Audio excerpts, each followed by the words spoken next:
المحتوى التعليمي، شروحات، أسئلة، ألعاب، هو اجتهاد شخصي في تبسيط وتوصيل المعلومات الطبية من مراجع علمية موثوقة.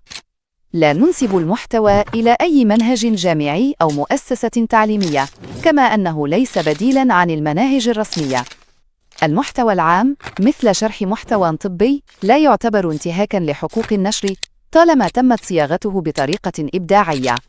وأي تشابه بين محتوانا ومناهج جامعية هو توارد أفكار ناتج عن وحدة المادة العلمية وليس اقتباسا مقصودا. وشكرا.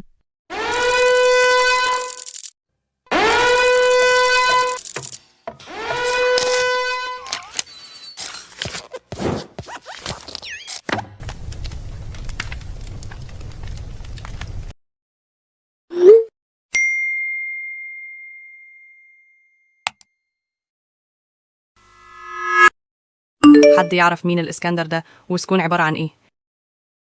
معرفش عاد، الدنيا ما بجاش فيها خير، بس تلاقيه مطعم ولا كافي عن يفتح جديد.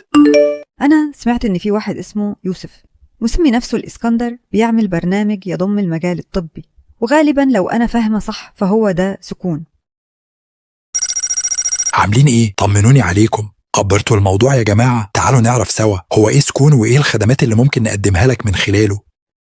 السلام عليكم ورحمة الله وبركاته. معاكم مستر يوسف، طالب بإحدى كليات التمريض الحكومية. لو أنت طالب في المجال الطبي أو طالب تمريض، أكيد حسيت بالضغط من كمية الكتب، المعلومات، المراجع والمصادر المتفرقة اللي بتقابلك. سألت نفسك إزاي أذاكر كل ده؟ كان نفسك تقابل مصدر واحد مجمع لك كل اللي أنت محتاجه. هنا كانت الإجابة، هنا جات لي الفكرة. المهم عملت لك منصة سكون، ومنصة سكون أول منصة متكاملة لتعليم التمريض والطب. هتشمل المجال الطبي كله، سواء كنت كلية صيدلة، كنت كلية علوم، كنت كلية تمريض أو كلية طب بشري. هتساعدك في كل حاجة ممكن انت تحتاجها. هو مكان واحد بيجمع العلم، التدريب العملي، الألعاب، المراجع، وحتى الترفيه.